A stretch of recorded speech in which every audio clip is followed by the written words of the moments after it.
20절까지의 말씀입니다.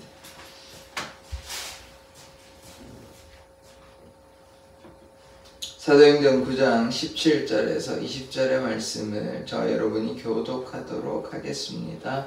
아나니아가 떠나 그 집에 들어가서 그에게 안수하여 이르되 형제 사울아, 주 곧 내가 오는 길에서 나타나셨던 예수께서 나를 보내어 너로 다시 보게 하시고 성령으로 충만하게 하신다니.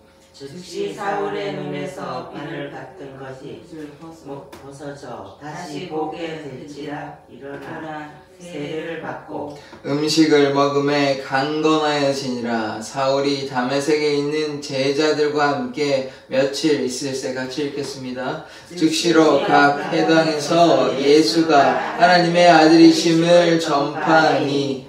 아멘. 하나님, 우리가 예수가 하나님의 아들이심을, 예수가 하나님 되심을 날마다 증거하는 삶 살게 하여 주시옵소서. 예수 그리스도의 이름으로 기도드립니다. 아멘.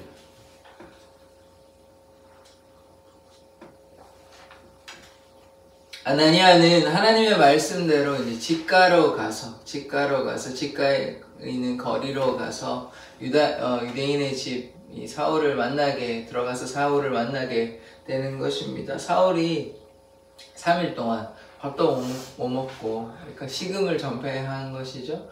보지도 못합니다. 너무 강렬한 빛에, 그리스도의 그 영광의 빛에 눈이 멀어가지고 3일 동안 보지도 못하고 그냥 기도만 하고 있는 것입니다. 이 기도를 무슨 기도를 했냐? 회개기도 했을 것입니다. 내가 예수를 핍박하였습니다. 왜냐하면 예수께서 나타나셔서 빛만 이제 보여주시는 것이 아니라 왜 나를 박해하느냐, 예수께서 그렇게 말씀하시니까 그 앞에 그는 자복하고 회개하지 아니할 수 없었던 것입니다. 자기가 이렇게 믿고 있던 생각들이 다 틀렸다는 것을, 내가 예수를 박해했구나, 내가 예수를 핍박했구나, 이렇게 깨달았을 것입니다. 그래서 우리는 주님 앞에 거룩과 정결함으로 나아가야 되는데, 자신의 잘못이 있으면 이렇게 사울과 같이 내가 예수를 핍박했습니다, 내가 예수님께 잘못하였습니다, 이렇게 회개하는 자 되기를 원합니다. 그러할 때 우리를 하나님께서 쓰시는 것입니다. 주님 앞에 우리의 모든 죄를 고백하고 주님 앞에 우리의 죄를 사해달라고 용서를 구해야지, 우리의 죄는 그냥 놔두고 하나님 앞에 나아갈 수는 없는 것입니다. 왜요? 죄가 하나님으로부터 우리를 멀게 하기 때문입니다. 이 죄는 사단에게 가까워지는 것이지 결코 하나님께 나아갈 수 없는 것입니다. 교회 나온다고 해서, 예수님께 나아간다고 해서, 우리가 예배 드린다고 해서 죄의 자유로울 수는 없는 것입니다. 그래서 우리가 어떻게 해야 됩니까? 회개함으로 주님께 가까이 나아갈 수 있는 것이죠. 17절 말씀 보시겠습니다.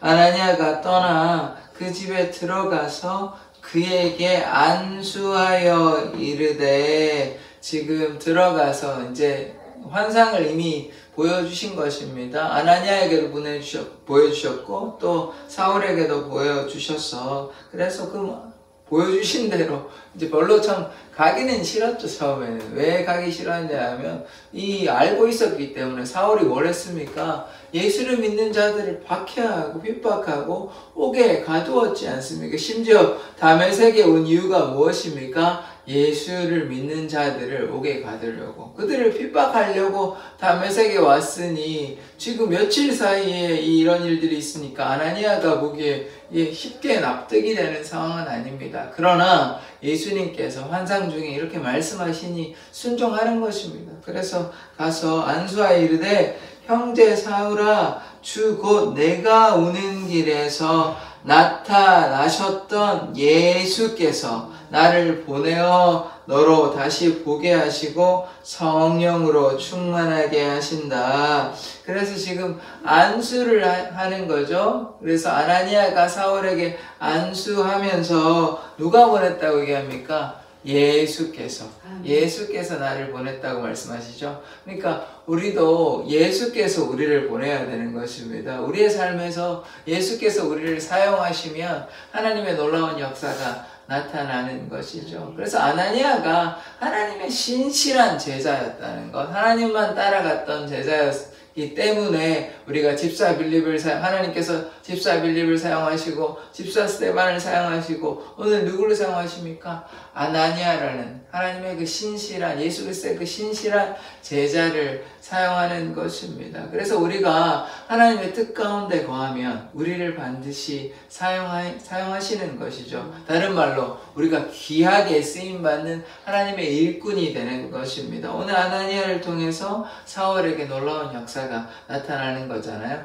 물론 하나님께서 직접적으로 또 하실 수도 있었을지도 모르겠습니다. 그러나 하나님께서는 아나니아를 통해서 또 사울에게 은혜를 베푸는 것이죠. 이게 그러니까 무슨 뜻이냐면 하나님의 일은 합력해서 소원을 이루는 것입니다. 한 사람을 통해서만 일하시는 것은 꼭 아닙니다. 물론 뭐 구약의 선지자를 통해서 모세를 통해서 또 엘리야를 통해서 일하시지만 혼자 일하는 것이 결코 아니라 합력해서 이루는 것입니다. 하나님의 놀라운 역사는 아나니아를 통해서 또 그렇게 사울을 통해서 합력해서 역사하시는 것이죠. 그래서 안수하고 예수께서 보내셨다 하시고 또 뭐 중요하냐면 성령이 충만하게 하신다. 그래서 우리가 어떻게 됩니까? 성령이 충만해야 됩니다. 이 사도행전의 이 말씀 가운데 우리가 핵심 키워드로 보여야 되는 것은 무엇이냐? 성령의 충만함을 입어야 되는 것입니다. 우리가 성령의 충만함 받지 아니하면, 예수의 영이 우리 가운데 충만하지 아니하면 우리는 넘어지기 쉽습니다. 어제 수요일 예배에서 보셨다시피 다윗이 성령의 충만함을 입지 않은 것이죠. 하나님의 영이 그 안에 충만하지 않으니까 그 전의 삶은 하나님과의 순종하며 잘 살았는데 그 자기 욕심을 따라 하니까 넘어지게 되는 것이에요. 그러나 베드로가 혹은 집사 빌립이 혹은 스데반이 이들이 완전히 주님의 영에 하나님의 영에 충만히 사로잡혔을 때는 더 이상 낙심하거나 좌절하지 아니하고 오로지 주만 위해서 살아가는 삶을 보게 되는 것이거든요. 그래서 우리가 어떻게 해야 됩니까? 성령의 충만함을 입어야 됩니다. 성령의 충만함을 입으면 모든 것이 기쁘고 감사하고 성령의 열매를 맺을 수 있는 것입니다. 성령의 열매가 무엇입니까? 사랑과 희락과 화평이 있어요. 우리 안에 사랑이 있고 원수까지도 사랑할 수 있고 기쁨이 있고 평안함이 있습니다. 또 오래 참고 자비하고 또 양선하는 거죠. 착하고 또 우리가 자비롭게 다 용서할 수 있고 은혜 가운데 거할 수 있고 충성과 온유와 절제의 열매를 맺게 되는 것입니다. 그러니까 우리가 주님 앞에 충성된 일꾼으로 살아가고 우리가 고집스러운 마음 다 내려놓고 또 절제함으로 이 성령의 열매를 맺게 되는 것입니다. 그래서 뭐 해야 됩니까? 성령의 충만함을 입어야 되는 거라고. 성령의 충만함은 딴 게 아닙니다. 그리스도께 온전히 순종하려고 나아가면 우리 안에 그리스도께서 역사하시는 것 아닙니까? 내가 죽고 그리스도께서 역사하시는 삶, 이것이 성령의 열매 맺는 삶임을 고백합니다. 그러므로 우리가 어떻게 해야 됩니까? 죄를 회개하고 주님 앞에 나아가면 성령께서 그리스도께서 우리 안에 역사하실 줄 믿습니다. 자, 18절 말씀 보시겠습니다. 즉시 사울의 눈에서 비늘 같은 것이 벗어져 다시 보게 된지라 일어나 세례를 받고, 그 전에 이미 3일 동안 기도하면서 회개하였을 것입니다. 그랬을 때 하나님의 은혜가 임했겠죠. 그러니까 환상을 보고 하는 거 아닙니까? 아나니아가 이제 와서 그 환상을 본다고 아나니아한테 설명해 주었거든요. 그러니까 안수하면서 지금 성령이 충만함 받고 지금 뭐 합니까? 이제 눈을 3일 동안 보지 못했잖아요. 그래서 비늘이 벗어지고 보게 되고 그 다음에 뭐 합니까? 세례를 받았다.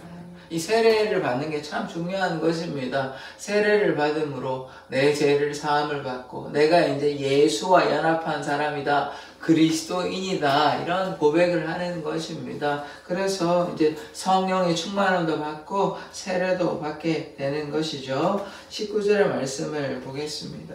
음식을 먹음에 강건하여지니라. 사울이 다메섹에 있는 제자들과 함께 며칠 있을세. 이제 음식을 먹게 되는 것이에요. 배도 많이 고팠을 것 아닙니까? 3일 동안 금식하였으니까 이제 밥도 먹고 음식도 먹고 그래서 강건하여지고, 그 다음에 또 무엇을 했냐면 다메섹에 있는 제자들과 함께 있었습니다. 이 함께 있었다는 말은 무엇이냐면 그들과 그냥 뭐 멀뚱히 보고 서로 보고만 있었겠습니까? 아니죠. 예수의 이 제자들이 다메섹에 있는 제자들이 뭐 했겠습니까? 하나님의 그 복음을 가르쳐 주었겠죠. 사울에게 이 말씀은 이러한 것이다 이제 알려주었지 않겠습니까? 그러니까 사울이 이게 메시아였었구나, 민수기나 신명기나 이사야나 에스겔이나 예레미야 이런 말씀을 보면서 그러했구나, 이 약속된 메시아가 오셨구나, 이런 것들을 다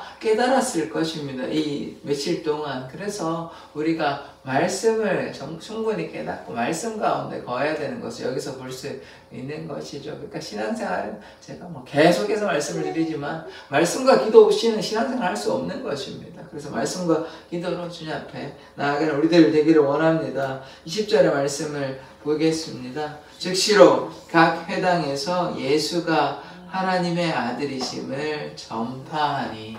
자, 이제 사울이 더 이상 박해자가 아닙니다. 회방자가 아니에요. 살인자가 아닌 것입니다. 더 이상 예수 그리스도를, 하나님의 뜻을 거스리는 사람이 아니라 예수 그리스도를 박해하는 사람이 아니라 지금 뭐 하고 있습니까? 즉시로 회당에 가서 예수님, 하나님의 아들이심을 증거하는 것입니다. 예수가 구원자다, 예수가 하나님의 아들이다, 예수가 메시아다라고 지금 돌아다니면서 전하는 것입니다. 불과 한 3, 4일 전에는 어떤 사람이었습니까?